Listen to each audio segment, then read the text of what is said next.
الشيطان الرجيم بسم الله الرحمن الرحيم الحمد لله رب العالمين والصلاة والسلام على سيد المرسلين وعلى آله وصحبه أجمعين رب اشرح لي صدري ويسر لي أمري واحلل عقدة من لساني يفقه قولي سبحانك لا علم لنا إلا ما علمتنا إنك أنت العليم الحكيم ولا حول ولا قوة إلا بالله العلي العظيم.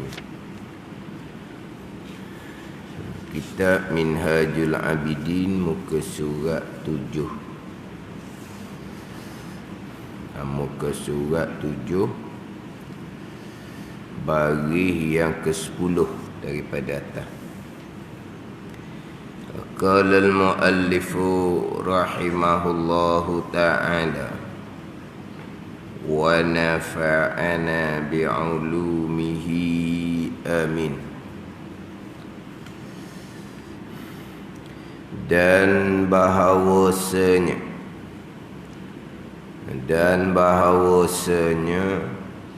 ia Tuhan yang esa melazimkan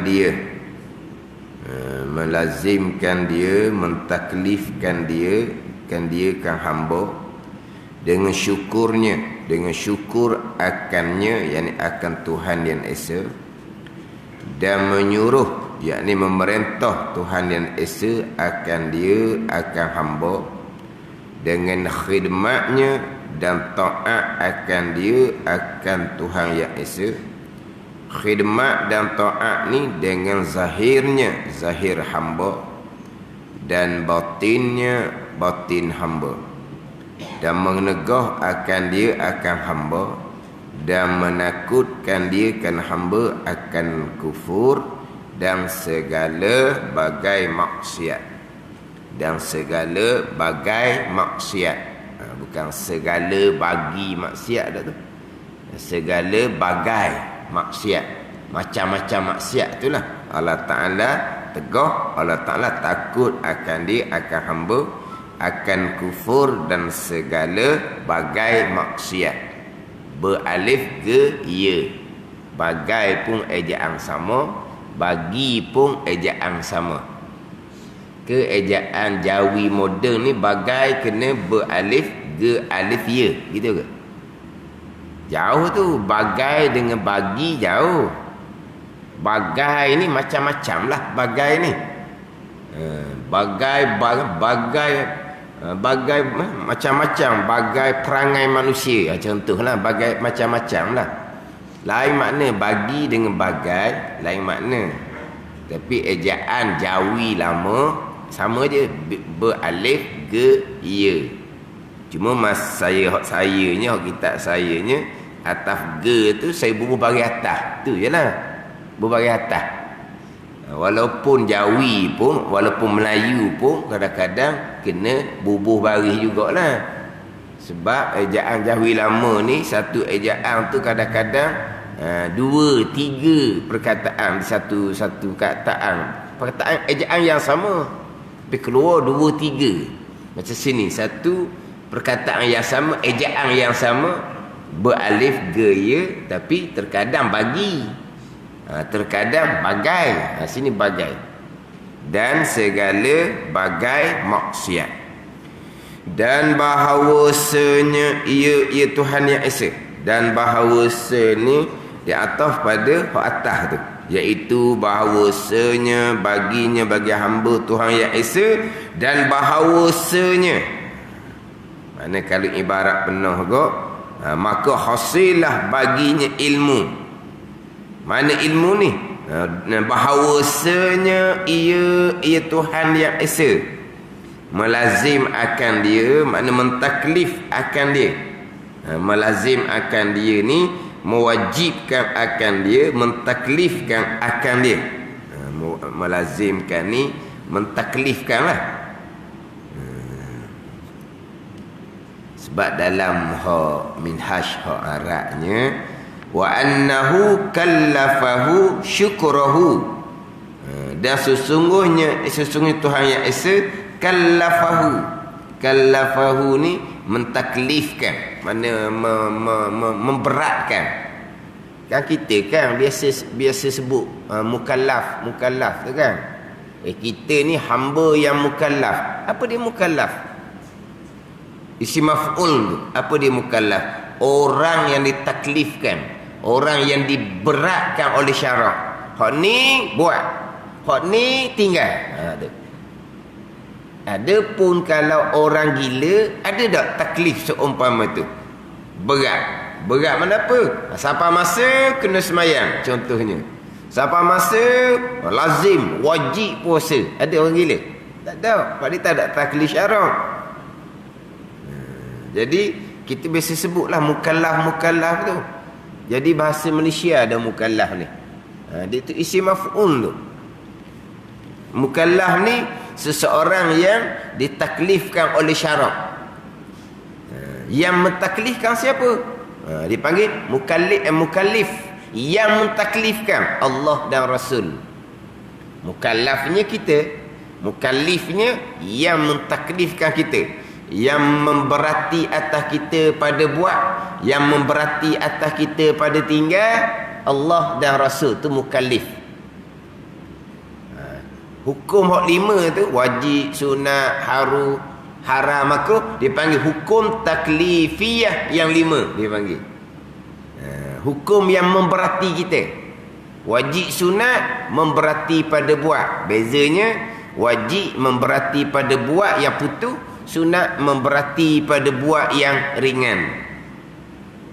Kalau hak sunat kamu tidak buat, kamu akan rugi dan menyesal di hari akhirat. Sebab apa? Sebab pahalanya besar yang dikehendaki di hari akhirat untuk berat timbangan amalan kita sebelah kanan. Hak haram, hak makruh diberati pada tinggal. Hak haram diberati secara putus, hak makruh diberati secara ringan. Tinggal juga makruh ni tapi ringan. Kalau buat tidak dijanjikan seksa, tapi kalau tinggal boleh pahala untung besar di hari akhirat. Cuma tinggal satu je lah, harus ni tak ada berat belah mana ni. Tak ada diberati sama ada pada buat, sama ada pada tinggal. Tapi hak harus pun dipanggil taklif jugalah. Dah hak 4 tu wajib, sunat, haram, makruh dipanggil hukum taklif. Hak harus tak ada taklif, hak harus. Tapi panggil hukum taklif jugalah. Dipanggil atas jalan taghlib.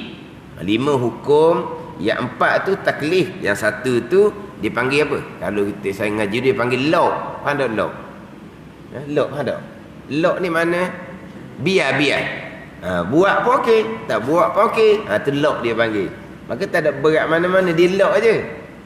Hak 4 lagi tu berat pada buat, berat pada tinggal. Hak 1 ni tak ada berat, tapi panggil hukum berat jugalah secara taghlib. Turut hak banyak tu, turut 4. Maka 5 tu dia panggil hukum taklifiyah. Jadi taklif ni. Dan ni diberati oleh syarak. Hak asal hak Arab di sini dia terjemah dengan dan bahawasanya Tuhan yang Esa melazimkan dia, memberati akan dia dengan syukurnya, dengan syukur akan Tuhan yang Esa. Melazimkan ni makna mewajibkan lah. Dia lazim ni tak tahulah. Kita ni kalau sebut lazim ni perkara yang kerap kali. Kelazimannya tu kerap kali. Kita lazim di sini bukan lazim dengan makna mesti, wajib lah. Dengan makna mesti. Sini dak ni asalnya melazimkan makna mesti. Tapi sini naknya mentaklifkan dia, memberati akan hamba tadi dengan syukurnya, dengan syukur akan Tuhan yang Esa. Hak ni sambungan berkaitan dengan awal Aqabah, permulaan bukit yang berhadap akan dia dalam jalan ibadah, iaitu ilmu. Jalan ibadah yang pertama-tama Imam Ghazali, ilmu. Hanya jalan Imam Ghazali.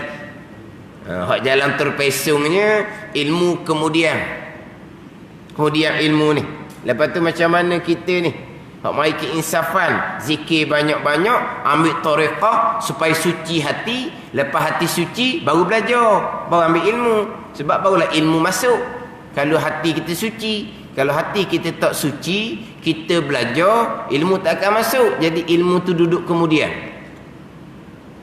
Jadi zikir-zikir tarekah ni umpama kolah. Biar ada kolah dulu. Ilmu umpama air, barulah air bubuh dalam kolah.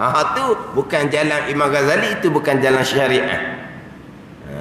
Tanpa ilmu mengekali dosa besar, jahil, fardu ain, kemudian berzikir untuk menyucikan hati, jalan mana tu? Tapi zikirnya ada bagai-bagai ia dapat. Itu semua tipu daya daripada syaitan. Nak menyucikan hati dalam keadaan mengekali jahil, fardu ain, dosa besar. Nak menyucikan hati dalam keadaan mengekali akidah yang terpesong. Nak menyucikan hati dalam keadaan mengekali sembahyang tanpa ilmu. Nak menyucikan hati dalam keadaan mengekali riya, ujub, takabur. Nak menyucikan hati dalam keadaan tidak bersifat dengan sifat kepujian, taubahnya pun tidak ada. Tinggal sembahyang, tinggal puasa, qada pun tidak ada. Dosa dengan anak Adam dalam bab harta ke, dalam bab apa-apa ke, bertaubat minta maaf pun tidak ada. Banyak dosa dengan Adam ni dalam bab harta apa semua. Lepas tu macam mana ni? Zikir dahulu. Dia ikut tu untuk membersihkan hati. Bersih hati macam mana? Kalau duduk dalam keadaan mengekali dosa besar, jahil, fardu ain, akidah yang terpesong, amal sembahyang boleh, tapi macam mana syarat dan rukun, belajar ke tidak? Tidak menepati syarat dan rukun, tak panggil sembahyang. Itu panggil zanbun kabir, dosa besar. Tapi dia jalanan yang dibawanya untuk menyucikan hati dahulu. Itu bukan. Itu bukan. Hak sini permulaannya ilmu. Ilmu nak kenal Tuhan, ilmu nak tahu macam mana cara kita beribadah kepada zahir dan batin. Ini hak jalan Imam Ghazali. Dia dapat bagai-bagai dalam zikir. Itu tipu daya daripada syaitan. Sebab pernah saya, orang mari jumpa, jadi dia macam teragak-agak. Ya tak ya, ya tak ya. Bila bicara bab akidah, memang dia tak ada akidah. Bukan tak ada akidah. Semua orang ada akidah. Tapi akidah betul ke akidah salah, tu je. Semua orang ada akidah. Tetapi tidak ada akidah ahli sunnah wal jamaah. Orang kafir pun ada akidah. Orang kafir ada kepercayaan dia. Tuhan hak stokor-stokor tu lah. Itu akidah dia. Maknanya orang semua ada akidah, sama ada akidah yang sebenar ataupun akidah yang terpesong. Jadi mai jumpa saya ni, kalau kira bila duduk dengar ustaz ajar bab akidah, banyak saya tak lepas, dia kata. Dah tak belajar. Tak lepas macam mana? Banyak dia cerita lah. Kau berat-berat belakang akidah tu. Lepas tu belajar molek ni. Tapi saya berzikir, rapat dengan Tuhan, dia kata. Dia rasa rapat dengan Tuhan lah. Dia dapat bagai-bagai dalam zikir tu. Dan guru dia kata, kamu bertambah rapat dengan Tuhan, dia kata. Dan macam mana? Saya boleh rapat dengan Tuhan, tapi kalau kira hak akidah ustaz ajar tu salah, hak saya pegang. Macam mana saya boleh rapat dengan Tuhan? Tu tipu daya. Awak bukan rapat dengan Tuhan, kata awak rapat dengan syaitan. Tapi guru saya mengakui, sama-sama lah ke lah tu. Sama-sama je. Tapi dia macam dah. Macam terima hak dia tu jalan tak betul. Dia rasa macam aku jalan betul dah, rapat dengan Tuhan dah ni. Akhirnya hilang. Sebab apa? Dia pergi pada hak rapat dengan Tuhan, hak dia kata tu. Belajar tak apa? Kata kita ni kata bukan hak akidah saja. Macam mana hak pekah? Hak belajar ke dak bab semayang? Dah guru dia kata kalau tak pandai tak akan boleh semayang. Hak tu hak tak ada syariat dah kira tu. Kalau gitu tutup kitab pekah. Belajarlah. Semua kita nampak macam pandai semayang kan? Kalau tak pandai takkan boleh semayang. Tak payah ngajar pekah. Sebab apa? Memang nampak macam pandai, macam boleh semayang lah, kira nampak. Ini tanpa syariat. Dan macam dia dengar taubah. Dia cerita lah dulu-dulu dia semayang tak cukup, puasanya ponteng. Awak wajib kena qada tu. Tak qada-qada pun. Jadi awak ni kekal dah sebesar. Akidah tu satu hal. Dah sebesar tinggal semayang, dah sebesar tinggal puasa. Oh, tu tak boleh nak kira tu. Dah sebesar tinggal semayang, tak boleh nak kira besarnya. Dah sebesar tinggal puasa, tak boleh nak kira besarnya. Hak dah seakidah tu tak bayang dah lah tu. Hak tu berat daripada dah sebesar tinggal semayang, tinggal puasa lagi. Tapi dia dakwa rapat dengan Tuhan. Guru dia pun aku seumpama tu. Dia pun bersalah. Bersalah dalam hilang. Mana pergi hak sedap tu lah, hak sedap. Orang rapat dengan Tuhan pada dakwaan. Tapi adakah memulai dengan ilmu? Tidak. Ilmu nanti. Nanti belajar lah. Kadang-kadang dia kata sambil-sambil. Tapi adakah dalam keadaan kamu tu belajar ke tak? Saya dia kata hak Ustaz ajar ni pun kebetulan je, dia kata. Bukan saya nak mari belajar, mari nak berjemaah, kebetulan je. Tapi dengar tu dia kata settle keju. Jadi perhati tak lepas bab pegangan. Tu kata bab pegangan. Bab hak fiqh, hak bab tasawuf, hak bab doa macam mana? Betul. Belajar ke tak? Tak lah. Orang ramai belajar ke tak? Tak. Nanti belajar lah. Tak belajar. Sebab dia asyik dah. Dia asyik dah. Dan asyik belajar ni kadang-kadang perik. Tak, fiqh perik. Baca tasawuf fardu ain pun peri, bicara bab riya, ujub, takabur, kasih akan harta, kasih akan kemegahan, kasih akan dunia, peri belajar tu. Lepas tu bicara pula taubah tadilah, qada sembahyang, qada puasa, zakat hak tidak dibayar, wajib dibayar kembali, kena kira balik daripada hak awal lagi, peri. Dosa dengan Adam kena minta maaf, lagi peri. Nak minta maaf macam mana? Dia banyak-banyak tu kalau hak fardu ain. Jadi perik lah. Jadi tambah hak perik tu nak hak asyik. Dia tu pada hak amalan zikir dia hak bukan dimulai dengan ilmu.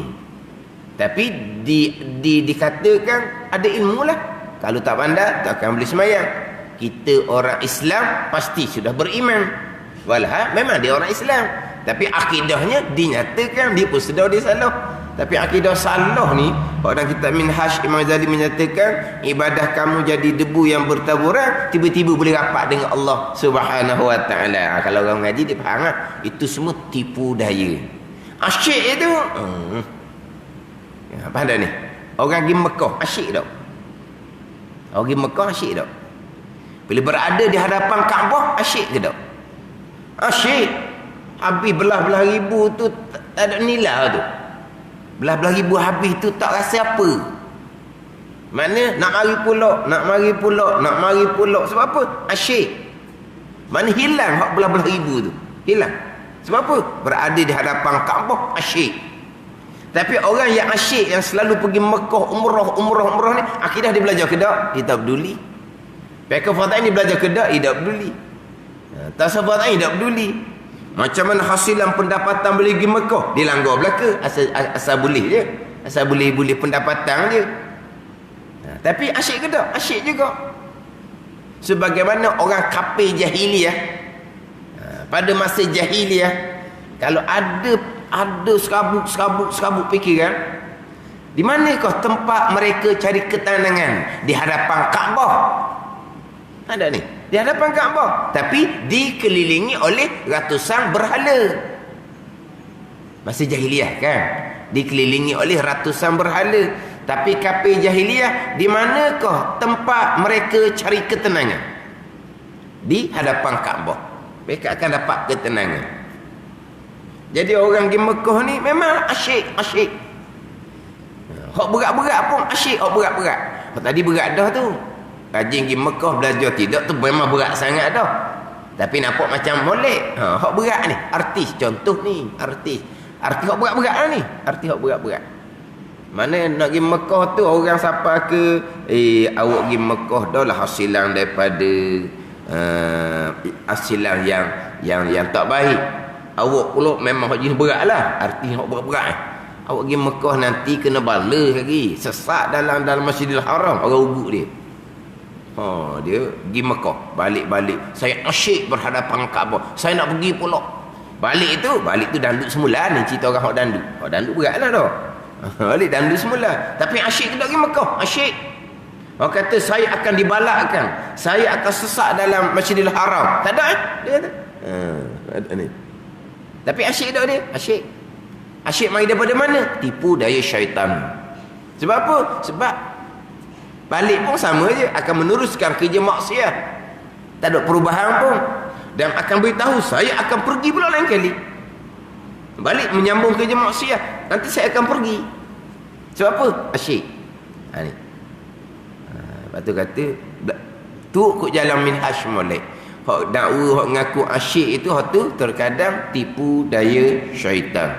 Diaku oleh guru, itu bukan guru yang sebenar.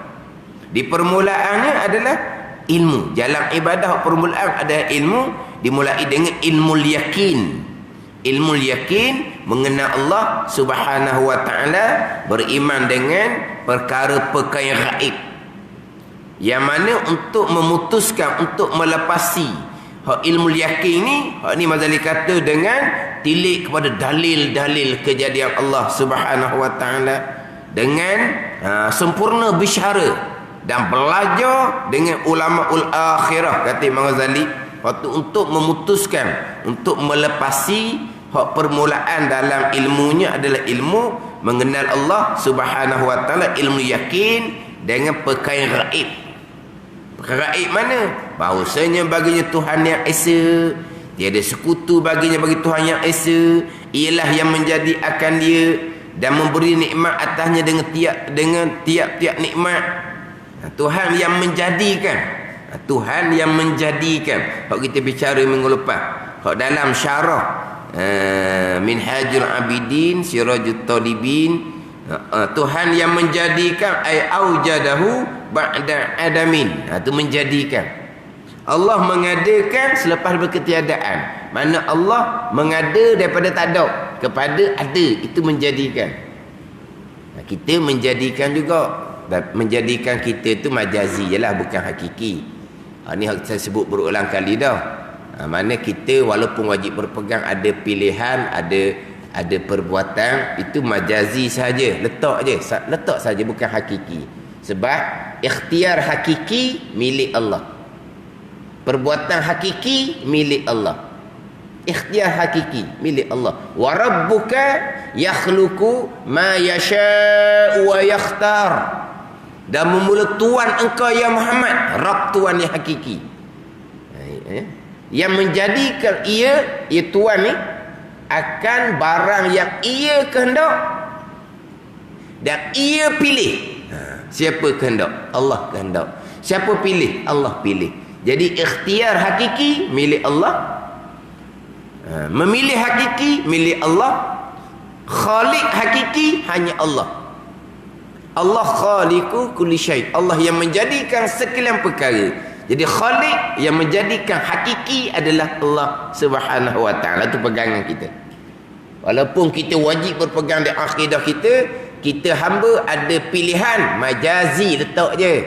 Kita hamba ada usaha perbuatan, itu majazi letak je, bukan hakiki, bukan mutlak, bukan.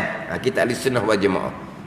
Ikhtiar hakiki milik Allah, pilihan hakiki milik Allah, perbuatan hakiki milik Allah. Hamba tidak ada apa-apa peranan walaupun sebesar zarah. Yang berlaku di kita ni lah adalah datang daripada perbuatan Allah Subhanahu wa taala. Jadi kita letak, kita yang menjadikan. Allah menjadikan, kita menjadikan. Pemajazi itulah tak ada salah pun. Tapi adakah kita menjadikan?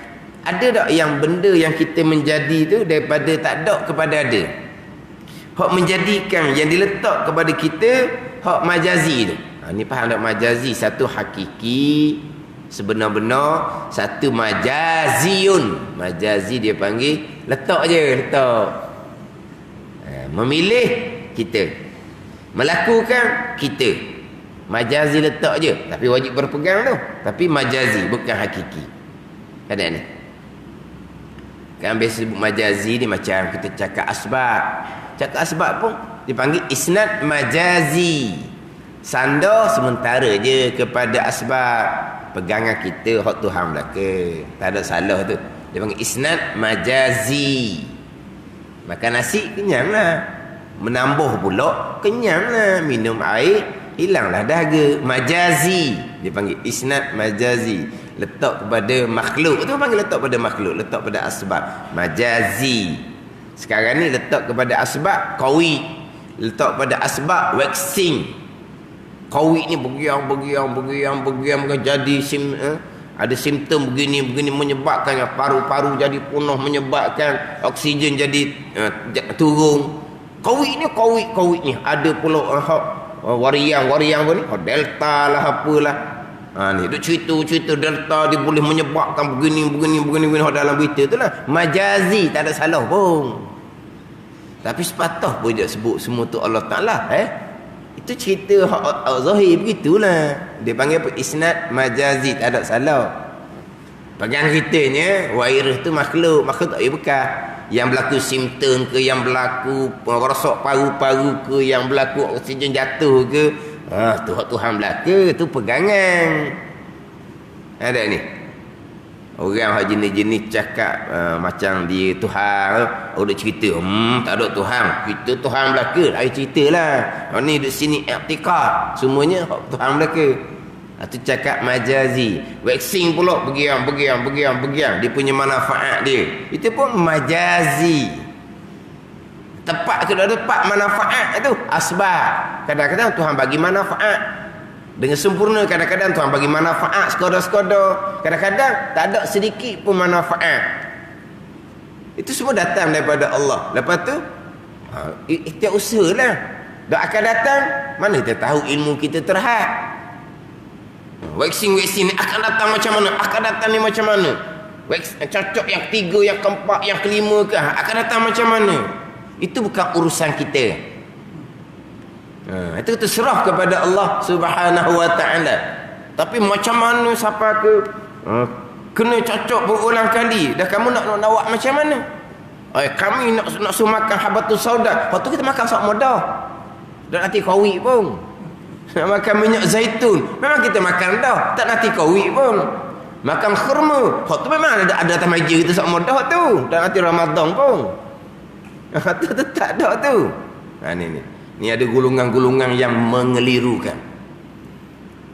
Tapi cerita manfaat ke dan manfaat ke, itu cerita majazi. Semua yang berlaku adalah perbuatan Allah, tak ada salah apa pun. Cakap-cakap tu cakap asbab. Dia panggil isnad majazi. Lepas tu kita kena faham lah hakiki majazi. Sekarang ni kita sandar kita menjadikan hak majazi tu. Ada tak kita menjadikan daripada tak ada kepada ada? Tak ada. Kita masuk pun ambil bahagian yang Tuhan buat dah. Dan ni nak tanya, daripada kosong kepada ada? Tak ada. Orang buat bangunan, kayu mari daripada balok. Balok bukan manusia yang buat. Kemudian hak batu-batu semi ni pasir ke? Begitu wallahu alam lah. Mari daripada pasir ke, mari daripada apa ke? Pasir siapa buat? Allah Ta'ala buat dah. Makna kita sebut menjadikan ni kita hanya memproses barang yang telah siap dijadikan oleh Allah Subhanahu Wa Ta'ala. Kita hanya Capu jadi. Capu jadi. Capu daripada mana? Daripada bahan yang Allah jadikan. Makna kita ni ada tak satu perkara yang kita menjadikan daripada kosong kepada ada? Tidak ada. Hak menjadikan daripada kosong kepada ada hanyalah Khalik hakiki, yang menjadikan yang sebenar-benar Allah Subhanahu Wa Ta'ala. Allah menjadikan daripada tak ada kepada ada tanpa menggunakan bahan. Tak ada. Allah tidak menggunakan bahan. Ada ni. Walaupun ayat Quran menyebut khuliqa mimma indafik, khuliqa mimma immahin. Dijadikan daripada air yang terpancar, dijadikan daripada air yang hina. Itu hanya letak sahaja. Allah menjadikan manusia tidak menggunakan bahan, tidak menggunakan air mani. Allah menjadikan manusia daripada tiada kepada ada. Tapi Quran kata dijadikan daripada air mani. Zahirnya melalui pencantungan air mani lelaki dan perempuan. Itu zahir je. Adakah Allah menjadikan menggunakan air mani? Tidak. Kalau Allah menjadikan menggunakan air mani, mana Allah perlu kepada makhluk untuk menjadikan makhluk yang lain. Tidak ada sifat iftikar Allah Subhanahu Wa Ta'ala. Itu kalau kita ngaji wahdaniyah dipanggil kam muttasil. kan mutasil pada perbuatan. Tuhan menjadikan manusia bersekutu dengan air mani, makhluk Allah Subhanahu wa taala. Itu mustahil. Tuhan menumbuhkan pokok bukan mari daripada benih, tapi susunan asbab daripada Allah Ta'ala. Kita pergi bubuh benih di situ, maka tumbuh pokok. Adakah Allah menjadikan pokok daripada benih? Tidak. Allah menjadikan benih daripada tiada kepada ada. Allah menjadikan pokok daripada tiada kepada ada. Itu menjadi Allah Ta'ala yang hakiki. Manapun mengadakan daripada tiada kepada ada, tanpa menggunakan bahan, tanpa menggunakan alat. Ini pegangan kita. Dan Quran sebut dijadikan daripada air mani tu cerita asbab zahir. Tapi Allah menjadikan hakikinya daripada tak ada kepada ada. Ini pegangan. Kalau Allah perlu kepada makhluk, Allah berhajah kepada air mani untuk menjadikan makhluk yang lain, untuk menjadikan manusia. Lucu sifat sifat istighna Allah. Iftikar. Lucu sifat istighna Allah. Terkaya Allah daripada segala-gala. Allah perlu pada air mani untuk menjadikan manusia. Lucu sifat istighna Allah Subhanahu wa taala. Kita kena fahamlah hak sebut asbab tadi tu. Air mani lah. Allah menjadikan daripada tak ada pada ada. Kita berkahwinnya tidak. Apa tu? Tunggulah. Tunggu. Sampai masa hamil lah, bunting, melahirkan anak, tunggulah. Jadi macam Siti Maryam, tunggulah. Lepas tu nak anak berkahwinnya tidak, sebab Allah menjadikan tiada berada. Tunggulah. Mana berjalan macam asbab, tapi apa yang berlaku itulah datang daripada perbuatan Allah Subhanahu wa taala. Allah yang menjadikan segala-gala perkara. Kejap dah situnya, dan bahawasanya ia Tuhan yang Esa melazimkan dia, mentaklifkan dia ke hamba dengan syukurnya, dengan syukur akan Tuhan, syukur akan Allah Subhanahu wa taala, dengan menggunakan segala kurnia Allah pada mengabdikan diri kepada Allah Subhanahu wa taala zahir dan batin, dan menyuruh, yakni memerintah akan dia, akan hamba, dengan khidmat dan taat akan dia, akan Tuhan yang Esa. Khidmat dan taat ni sama makna lah. Dan tu dipanggil atas tafsir. Khidmat, apa makna khidmat kepada Allah? Maknanya taat. Jadi taat akan Allah dipanggil khidmat. Khidmat, tugas kita liya'budun, hikmah supaya mengabdikan diri akan Allah Subhanahu wa taala. Tugas kita, khidmat kita adalah taat kepada Allah Subhanahu wa taala. Tapi taat ni dengan zahirnya dan batinnya, dengan zahirnya dan batinnya. Ni hak khidmat taat akan Allah yang sebenar, zahir dan batin. Hak zahir ni fiqh lah, hak batin ni tasawuf. Bukan makna taat kepada Allah ni semayang tak tinggal, puasa tak tinggal saja, bukan. Macam mana dengan hak ketaatan batin, tawakulnya macam mana, redha sabarnya macam mana, ikhlasnya macam mana, khaufnya macam mana. Ni hak batin. Hak zahirnya kita meninggalkan bagai-bagai maksiat, hak zahir. Dah hak batinnya macam mana, riya, ujub, takabur, kita sudah tinggalkan ataupun tidak. Ni hak sebenar-benar ni, hak hamba yang taat yang sebenar-benar. Ada pun rupa zahir, semayang, puasa, rupa zahir, hak maksiat zahir ditinggalkan, tapi taat batinnya tidak ada, maksiat batinnya dikekalkan. Itu orang nifak, orang yang berpura-pura menzahirkan ketaatan zahir supaya orang puji, tapi menyembunyikan kefasikan batin, kemaksiatan batin, derhaka batin dengan riya, ujub, takabur. Kenapa? Pembohong dipanggil. Orang nifak, orang yang berpura-pura. Hak nifak i'tiqadi tu hak tu Abdullah bin Ubay, hak tu nifak i'tiqadi. Mana apa ni? Menzahirkan Islam, menyembunyikan kafir. Hak tu nifak i'tiqadi. Hak ni orang yang beriman. Dia menzahirkan taat tetapi menyembunyikan maksiat. Nifak dia panggil nifak amali. Amal dia tu amal pura-pura. Sebab kita beramal ni dengan Allah Subhanahu wa taala yang khabir, yang mengetahui batin sebagaimana mengetahui zahir. Allah Taala yang khabir, Allah Taala mengetahui batin sebagaimana Allah Taala mengetahui zahir. Tiba-tiba kita taat zahir, batin kita sembunyi. Apa panggil apa ni? Macam bermain-main dengan Allah Subhanahu wa taala. Ini nak taat sebenar, zahir dan batin. Ini hak batin, hak payahnya. Hak zahir tu, hak mudah je hak zahir tu. Hak tu pun kena mujahadah juga hak zahir tu.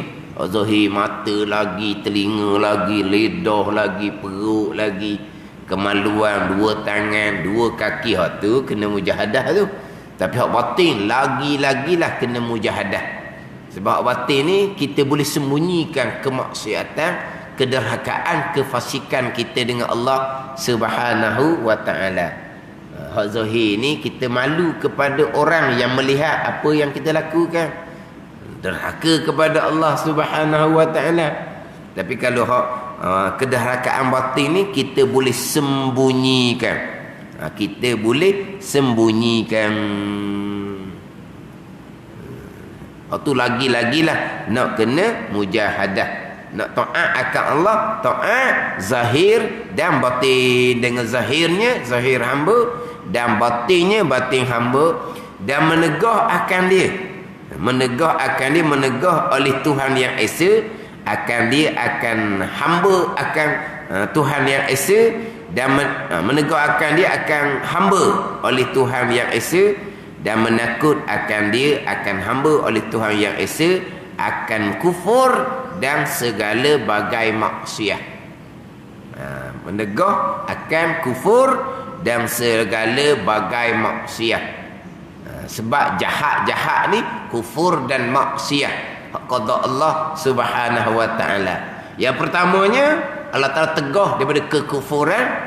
Yang keduanya Allah Taala tegah daripada bagai-bagai maksiat. Kufur hak semua berhala, hak tu jelah. Kufur hak pegangan, zahirnya Islam, itulah. Kufur pegangan, zahirnya Islam. Kufur dengan pegangan-pegangan yang kufur. Orang Islam, pegangan yang terpesong ni ada yang kafir ijma' ulama. Tu. Mana zahirnya orang Islam sembahyang puasa, tetapi berpegang dengan pegangan yang kafir, ijma' ulama kekal neraka selama-lamanya. Sebab Islam kita maklum, iman kita maklum tidak berlaziman. Orang Islam yang tidak beriman, orang munafik, Abu bin Ubay.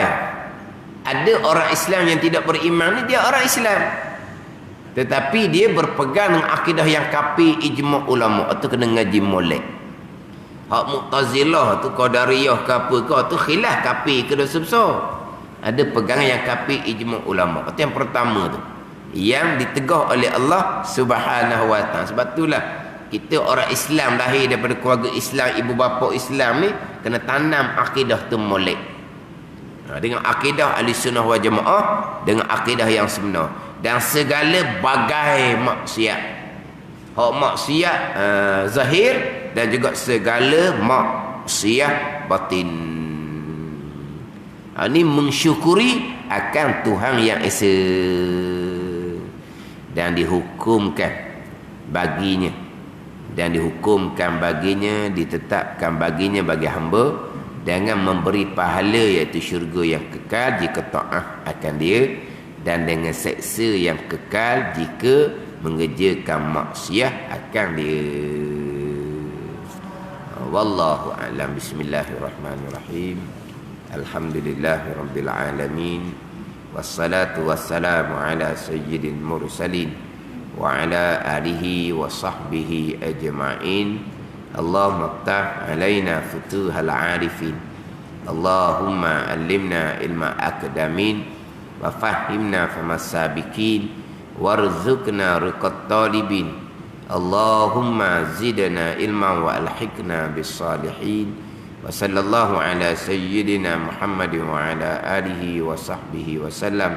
Walhamdulillahi rabbil alamin.